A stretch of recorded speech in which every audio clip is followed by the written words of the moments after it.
ചേട്ടാ ഈ സ്റ്റാലിൻ ഉണ്ടല്ലോ, തമിഴ്നാട് മുഖ്യമന്ത്രി, അദ്ദേഹം എടുക്കുന്ന നിലപാടുകൾ വല്ലാത്ത ദുരൂഹമാണോ എന്നൊരു സംശയം. കാരണം ഇപ്പം ഈ രാഷ്ട്രപതിയുടെയും ഗവർണർമാരുടെയും അധികാരങ്ങൾ സംബന്ധിച്ചുള്ള രണ്ടംഗ ബെഞ്ചിൻ്റെ വിധി, ആ വിധിയെ തുടർന്ന് ഇപ്പോൾ രാഷ്ട്രപതി 14 ചോദ്യങ്ങളുമായി സുപ്രീം കോടതിയോട് തൻ്റെ വിശേഷാധികാരം വെച്ച് ഒരു റഫറൻസ് വെച്ചിരിക്കുകയാണ്. ഇതിനെ ആകെ എതിർക്കുന്ന ഇന്ത്യയിലെ മുഖ്യമന്ത്രി സ്റ്റാലിനാണ്. സ്റ്റാലിൻ കാര്യമുണ്ട്, അതെന്താ കാര്യമുണ്ട്. കാരണം സ്റ്റാലിൻ ഒരു കമ്മീഷനെ വെച്ചിട്ടുണ്ട്, കുര്യൻ ജോസഫ് കമ്മീഷൻ. 3 അംഗ കമ്മീഷനാണ്, അതിൽ ചെയർമാൻ കുര്യൻ ജോസഫ്. അവരുടെ റിപ്പോർട്ട്, ഇൻറ്ററിം റിപ്പോർട്ട് 2026 ജാനുവരിയിൽ സബ്മിറ്റ് ചെയ്യണമെന്നാണ് condition. Full report within 2 years. ഈ 2 ഇയേഴ്സ് വെച്ചിരിക്കുന്നത് 2 വർഷമായി ബില്ല് പാസ്സാക്കിയില്ല എന്നൊക്കെ പറഞ്ഞിട്ട് ഡീംഡ് അസെൻറ്റ് കൊടുത്താണ് പാർദിവാല ഇത് എഴുതിയത്, ജഡ്ജ്മെൻറ്റ് എഴുതിയത്. അപ്പോൾ അതേ സിറ്റുവേഷൻ വീണ്ടും ക്രിയേറ്റ് ചെയ്യുക, ആവശ്യമുള്ള ബില്ലുകൾ പാസ്സാക്കി എടുക്കുക, ഇതാണ് സ്റ്റാലിൻ്റെ ഡിസൈൻ. ഈ ഇൻറ്ററിം റിപ്പോർട്ട് 2026 ജാനുവരിയിൽ ഇവർ സബ്മിറ്റ് ചെയ്യാൻ പോകുന്ന ഇൻറ്ററിം റിപ്പോർട്ട് അടുത്ത തെരഞ്ഞെടുപ്പിലെ ആയുധമാണ് സ്റ്റാലിൻ. ഇടക്കാല റിപ്പോർട്ടുമായിട്ട് ഈ ആയുധം പ്രസിഡന്റ് തട്ടിപ്പറിച്ചെടുത്തിരിക്കുന്നു. കാരണം പ്രസിഡന്റ് അയച്ച 14 ചോദ്യങ്ങളുണ്ടല്ലോ, രജിസ്ട്രി ഒരു കേസായിട്ട് കോൺസ്റ്റിറ്റ്യൂഷൻ ബെഞ്ചിന് മുമ്പിൽ പോസ്റ്റ് ചെയ്യും. അങ്ങനെ ആർഗ്യുമെൻറ്റും അടക്കമോ ഏതെങ്കിലും ബെഞ്ചിൽ പോസ്റ്റ് ചെയ്യും, അവർ കോൺസ്റ്റിറ്റ്യൂഷൻ ബെഞ്ചിന് വിടും. കോൺസ്റ്റിറ്റ്യൂഷൻ ബെഞ്ച് നോട്ടീസായി കേന്ദ്ര സർക്കാരിന്, താല്പര്യമുള്ള സംസ്ഥാന സർക്കാരുകൾക്ക്. അതുകൂടാതെ വലിയ നിയമപണ്ഡിതന്മാർ, സമൂഹത്തിലെ വലിയ ആൾക്കാർ, അവർക്ക് അഭിപ്രായം പറയണമെന്നുണ്ടെങ്കിൽ അവർ നിയമപണ്ഡിതന്മാരാകണമെന്നില്ല, സോഷ്യൽ ആക്ടിവിസ്റ്റീസ്, വലിയ ഫിഗേഴ്സ് ഉണ്ടല്ലോ, അവർക്കൊക്കെ വേണമെങ്കിൽ കക്ഷി ചേരാൻ ഇതിൽ, അവർക്ക് അഭിപ്രായം പറയാം. ഒരു ലിറ്റിഗേഷൻ കൈകാര്യം ചെയ്യുന്ന പോലെ തന്നെ അത് ഇവരുമൊക്കെ ആയിട്ട് ചർച്ച ചെയ്തിട്ട് അവസാനം സാധാരണ ലിറ്റിഗേഷനിൽ ജഡ്ജ്മെൻറ്റ് വരും, ഇതിൽ ഒപ്പീനിയൻ വരും.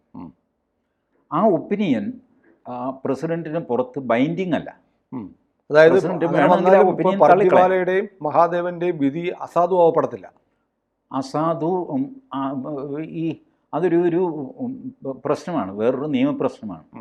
ആ ജഡ്ജ്മെൻറ്റിന് എതിരായിട്ടാണ് ഈ ഒപ്പീനിയൻ പോകുന്നതെങ്കിൽ ആ ജഡ്ജ്മെൻറ്റ് വേറൊരു ബെഞ്ചിന് പെർ എൻക്വയറിയം എന്ന് ഡിക്ലെയർ ചെയ്യാം.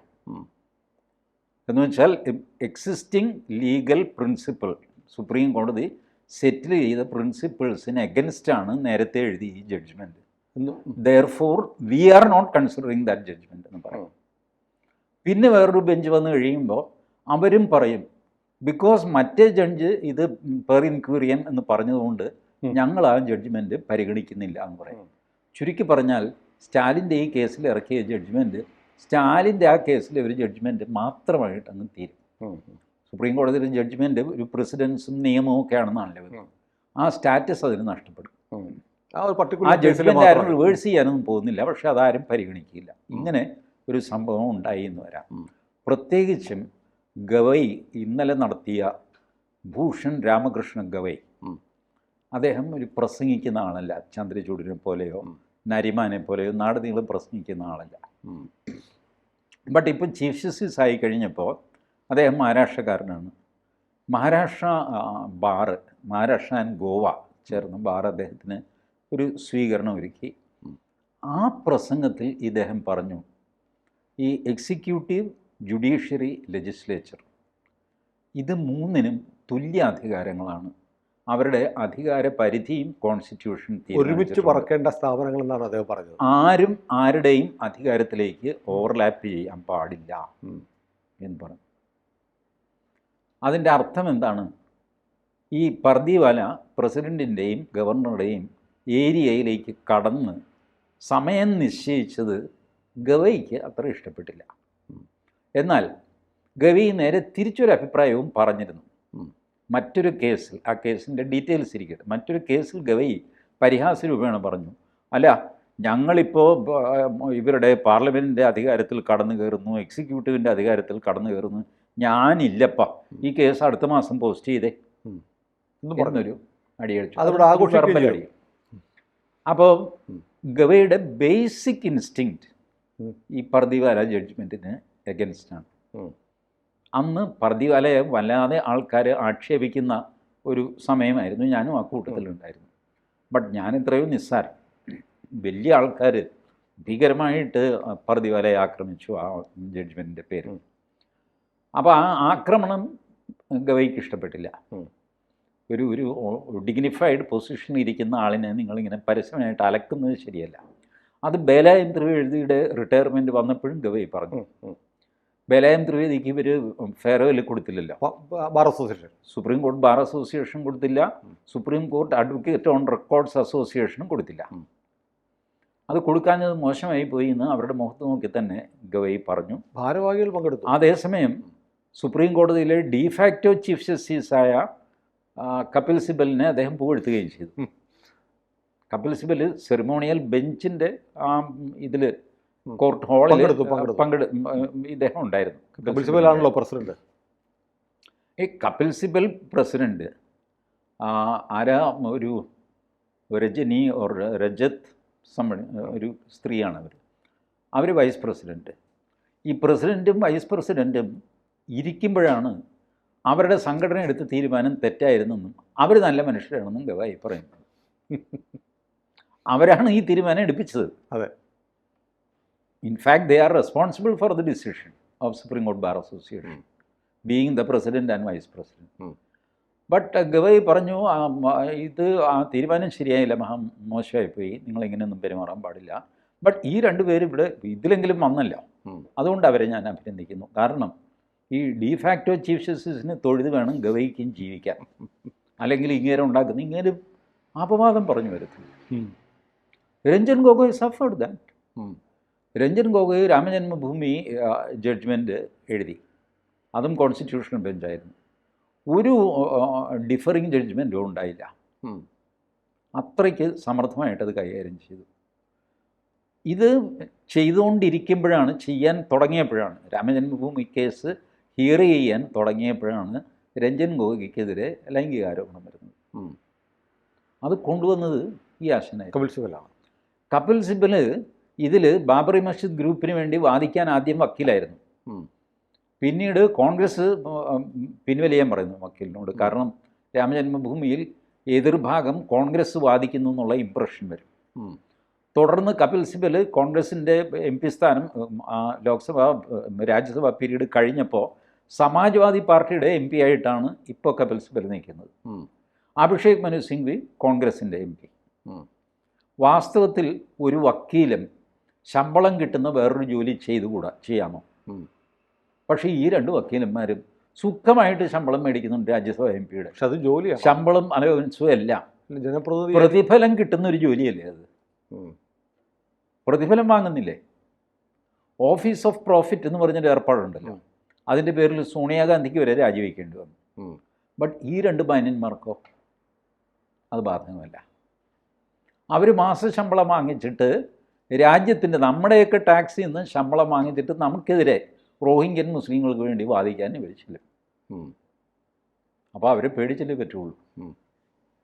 ആ ഒരു ബഹുമാനം ഗവൈ കാണിച്ചു. ബട്ട് ഗവൈയുടെ ബേസിക് ഇൻക്ലിനേഷൻ എന്താണ് എന്ന് ബോംബെയിലെ ഈ പ്രസംഗത്തിൽ ഗവൈ പറഞ്ഞു. ഇത് അങ്ങോട്ടും ഇങ്ങോട്ടും ബൗണ്ടറി ക്രോസ് ചെയ്യുന്ന ഏർപ്പാട് നിർത്തണം, അത് ശരിയല്ല.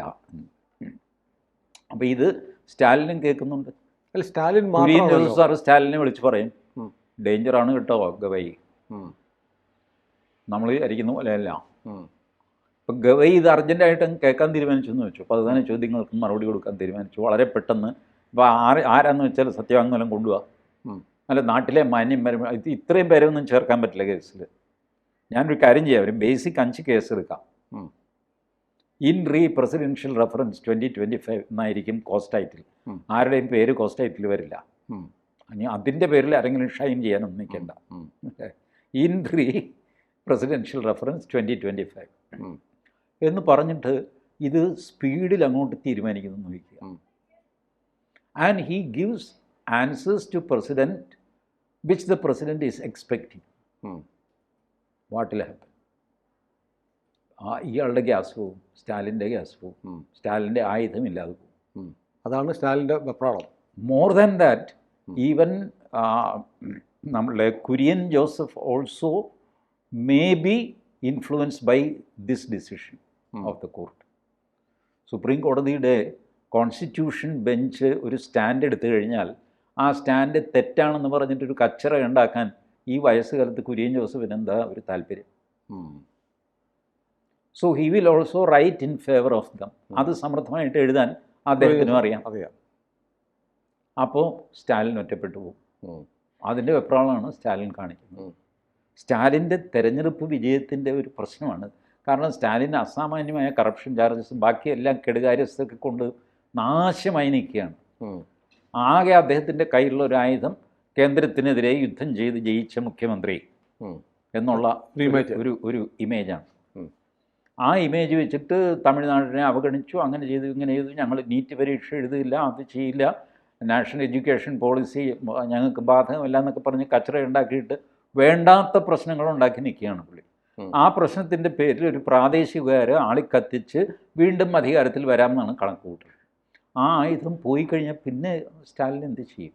പക്ഷേ ചേട്ടാ, ഒരു സംശയം, ഈ രാമജന്മഭൂമി കേസിലോ മറ്റോ ഈ രാഷ്ട്രപതിയുടെ റഫറൻസിന് സുപ്രീം കോടതി മറുപടി കൊടുത്തിട്ടില്ല എന്ന് പറയുന്നു. കൊടുക്കാതെ ഇരിക്കാം. When the question is political. രാമജന്മഭൂമിയിൽ സുപ്രീം കോടതി ചെയ്തതാണ്.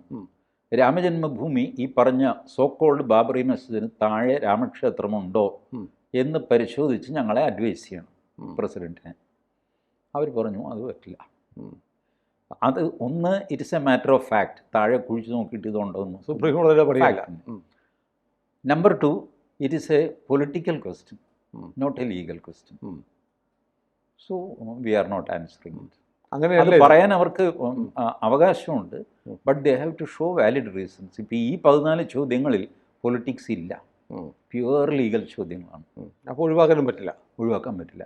പക്ഷേ അതിന് ടൈം ലിമിറ്റ് ഉണ്ടോ?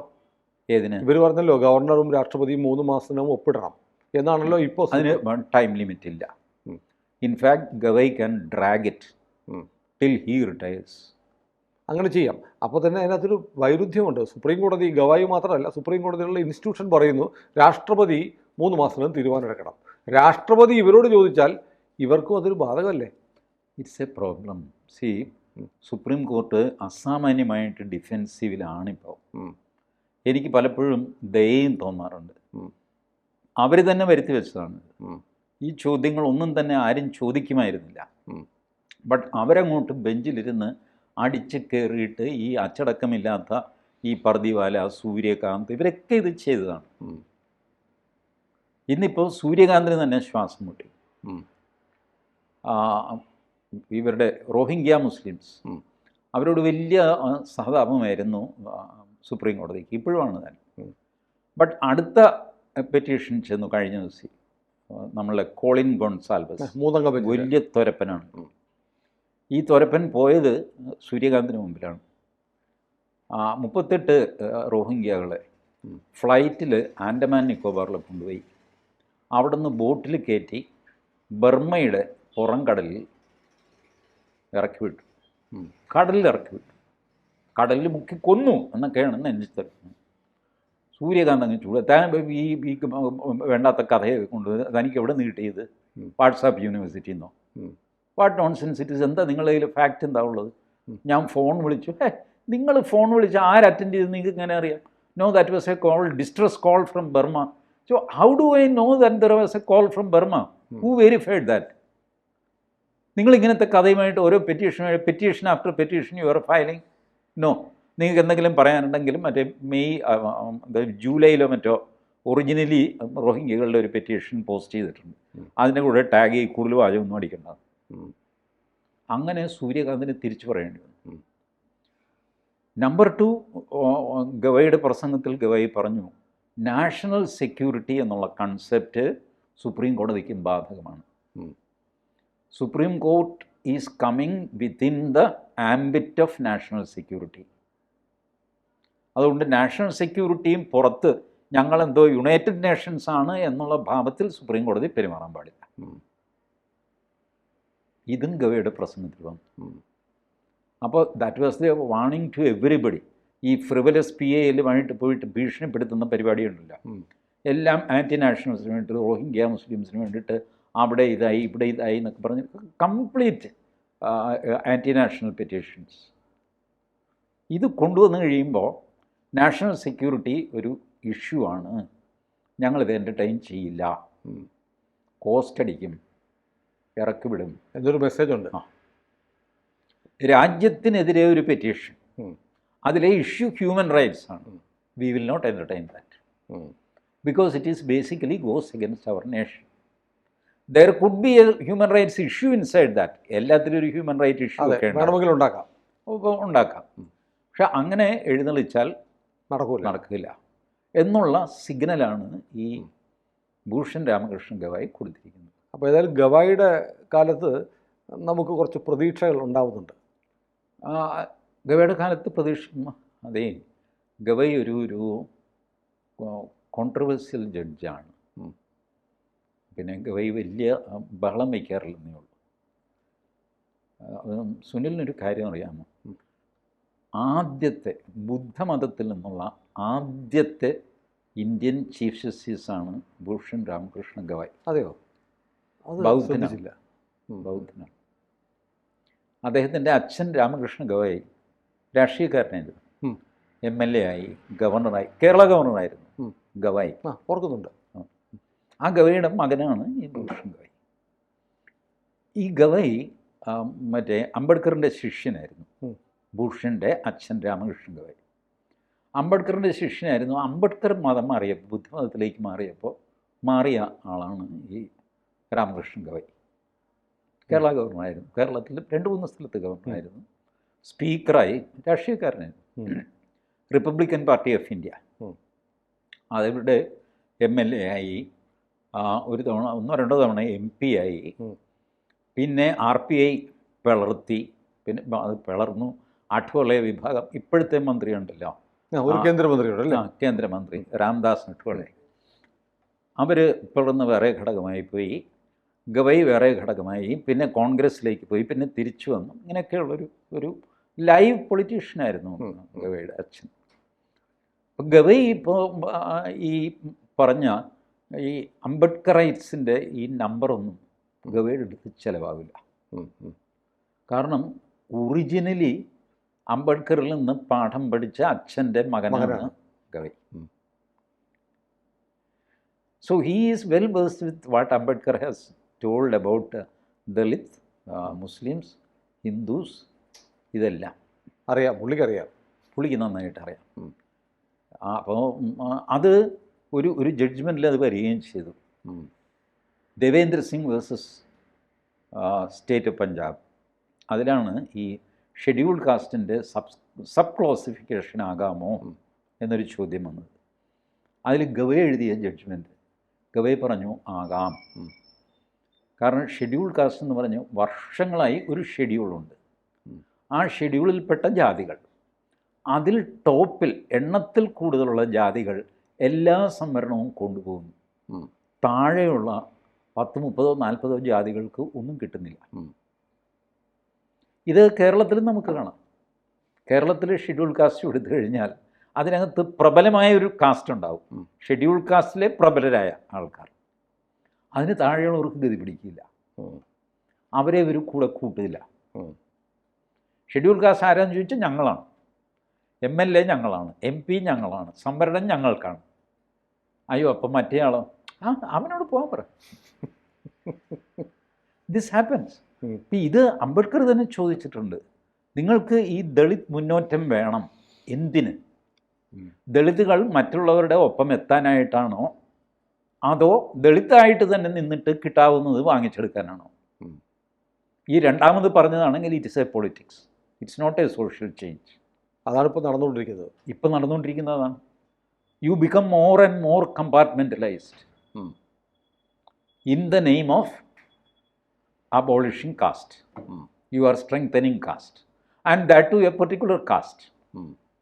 ഇപ്പോൾ UP ബീഹാറിൽ പിന്നോക്കം ആരാന്ന് ചോദിച്ചാൽ യാദവരാണ്. വേറെ ജാതികളോ, വേറെ ഒരുപാട് പിന്നോക്ക ജാതികളുണ്ട്, ബട്ട് അവരൊന്നും പിന്നോക്ക ജാതിയായിട്ട് കൂട്ടില്ല.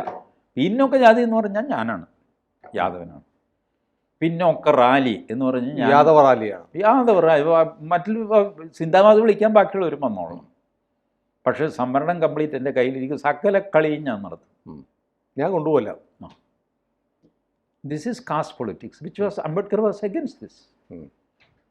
അപ്പോൾ ആ ചുവട് പിടിച്ചാണ് ദേവേന്ദ്ര സിംഗ് ജഡ്ജ്മെൻറ്റിൽ ഗവൈ എഴുതി definitely this has to be, ഇതിനകത്തും ഒരു ക്രിമിനൽ ലെയർ ആവശ്യമാണ്, താഴെയുള്ളവർക്ക് ഇത് കൊടുക്കേണ്ടതാണ്.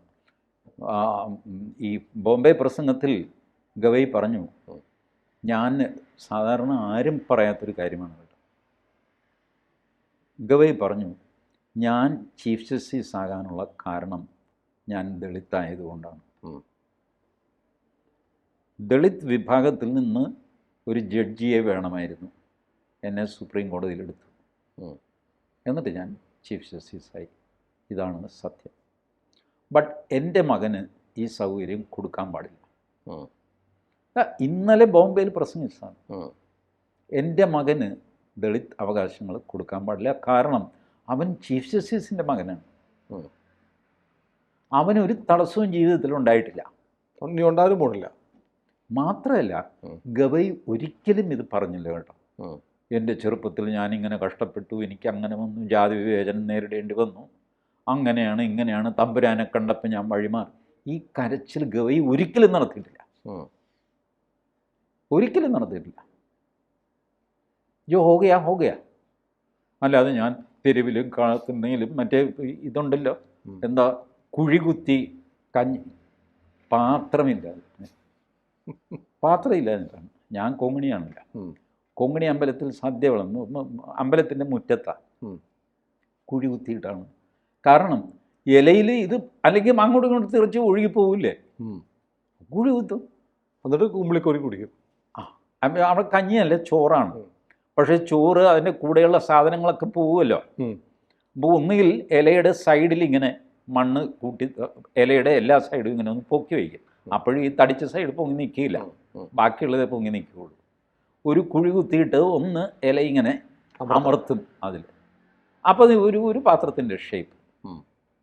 ഈ ഇതിലൊക്കെ അത്ഭുതം എന്ന് എനിക്ക് മനസ്സിലാവണില്ല. എല്ലാവരും കൂടെ 19-ാം നൂറ്റാണ്ടിൽ പോയിട്ട് ലെൻസ് വെച്ച് കുഴി കുത്തിയതാര്, കുഴിയിൽ കഞ്ഞി കുടിച്ചാര് എന്നൊക്കെ നോക്കിക്കൊണ്ട് ഈ നോൺസെൻസ് ഒന്നും തന്നെ ഗവയുടെ അടുത്ത് ചിലവാകില്ല. ഏതായാലും ഗവൈക്ക് ഈ പറഞ്ഞ കഷ്ടപ്പാടൊന്നും അനുഭവിക്കാൻ ഉള്ള യോഗം ഉണ്ടായി എന്ന് എനിക്ക് തോന്നുന്നില്ല. കാരണം ഓൾറെഡി അദ്ദേഹത്തിൻ്റെ അച്ഛൻ പ്രശസ്തനും രാഷ്ട്രീയക്കാരനും വലിയ സ്വാധീനമുള്ള ആളും ഒക്കെ ആയിരുന്നു. ഗവൈ ഇങ്ങനെ കരഞ്ഞുകൊണ്ട് നടക്കുന്ന സ്വഭാവക്കാരനല്ല. ഗവൈ ഈ ഒരു പ്രസിഡൻഷ്യൽ റെഫറൻസിൻ്റെ അധ്യക്ഷനായിട്ട് ഗവൈ ഇരിക്കുമ്പോൾ വാസ്തവത്തിൽ സുപ്രീം കോടതിയിലെ എല്ലാ ജഡ്ജിമാരും തുല്യരാണ്. ഗവൈ അവരെ സ്വാധീനിക്കും എന്ന് പറയാൻ പറ്റില്ല. ബട്ട് സ്റ്റിൽ ഈ പബ്ലിക് സ്റ്റേറ്റ്മെൻറ്റ് ഓഫ് ഗവൈ പൊതുവെ പബ്ലിക്കിൽ പ്രസംഗിക്കാത്ത ആളുമാണ്. അപ്പോൾ വല്ലപ്പോഴും പ്രസംഗിക്കുമ്പോൾ ഞാൻ തന്നെ ശ്രദ്ധിക്കാൻ, ഗവൈയുടെ പ്രസംഗം മറാഠിയിലാണ്. വളരെ ബുദ്ധിമുട്ടി കുത്തിയിരുന്ന് ഞാനത് മുഴുവൻ കേട്ടു. 59 മിനിറ്റ്. ആ ഫങ്ഷൻ്റെ ടോട്ടൽ ഗവൈ സംസാരിക്കുന്നത് ഒരു 10 മിനിറ്റ് കൂടെ കുറവായിരിക്കും. മറാഠിയിലുമായിരുന്നു. ശ്രദ്ധാപൂർവം ഞാനിരുന്ന് കേട്ടു ഗവൈ. കാര്യം എന്താണെന്ന് വെച്ച് കഴിഞ്ഞാൽ ഗവൈ അങ്ങനെ പ്രസംഗിക്കുന്ന ആളല്ല, അതുകൊണ്ടാണ്. ചന്ദ്രചൂഡാണെങ്കിൽ ഞാൻ കേൾക്കില്ല, കാരണം ചന്ദ്രചൂഡ് ദിവസം 2 പ്രസംഗം തട്ടുന്ന ആളാണ്.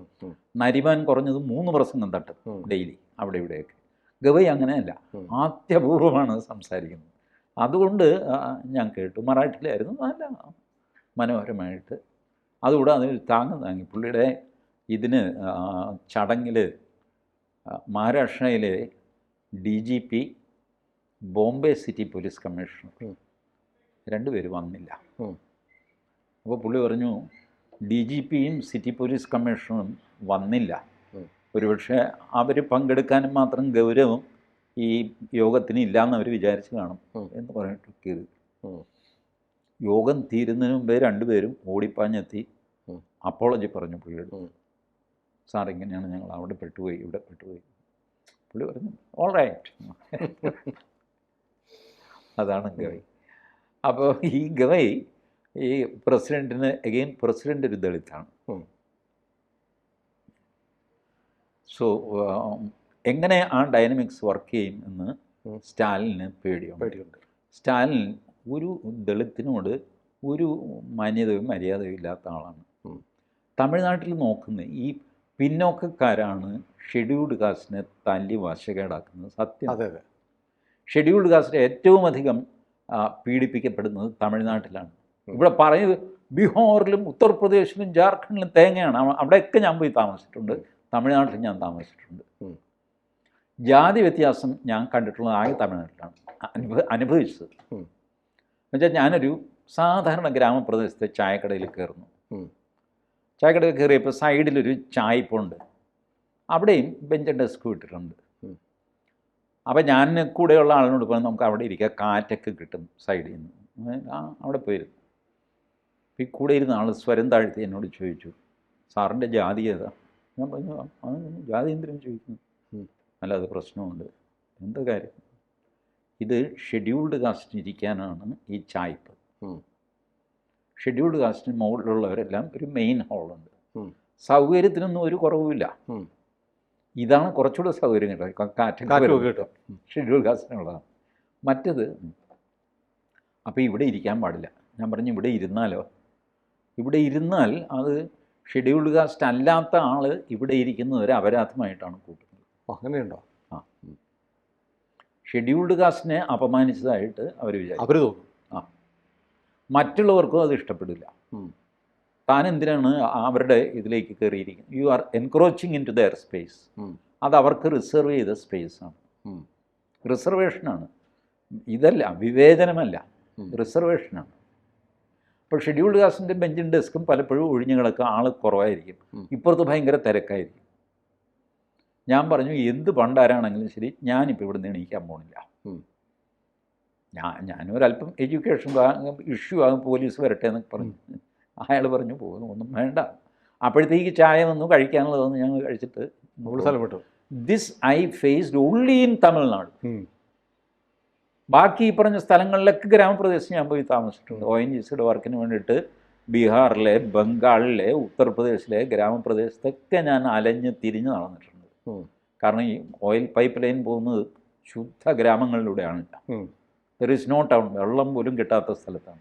അവിടെയൊക്കെ ഞാൻ പോയി താമസിക്കുന്നത്. ഞാനൊരു ജാതിയും മണ്ണാങ്കട്ടയും ഞാൻ കണ്ടിട്ടില്ല. അതുകൊണ്ടാണ് ആധികമായിട്ട് ഞാൻ പറയുന്നത് ഈ വേടനും കീടനും മലവേടനും പറഞ്ഞിട്ടൊന്നും കാര്യമൊന്നുമില്ല. ഞാനിതൊക്കെ പോയി നടന്ന് പോയി കണ്ടിട്ടുള്ളവനാണ്. ഇവർക്കൊക്കെ എന്താ അറിയാമെന്നാണ്. ഇവർ പുസ്തകം വായിച്ചിട്ട് KK കൊച്ചിൻ്റെയും അയാളുടെയും ഒക്കെ പുസ്തകം വായിച്ചിട്ട് 19-ാം നൂറ്റാണ്ടിൽ കേരളത്തിൽ നടന്നു എന്ന് അവർ വിചാരിക്കുന്ന കുറേ സംഗതികൾ അതിശയോക്തി കലർത്തിയിട്ട് അത് കൊണ്ട് നടന്ന് വിൽക്കുകയാണ്. ഇതൊന്നും ഇപ്പം നിലവിലില്ല കേരളത്തിൽ പോലും. അതെ അതെ.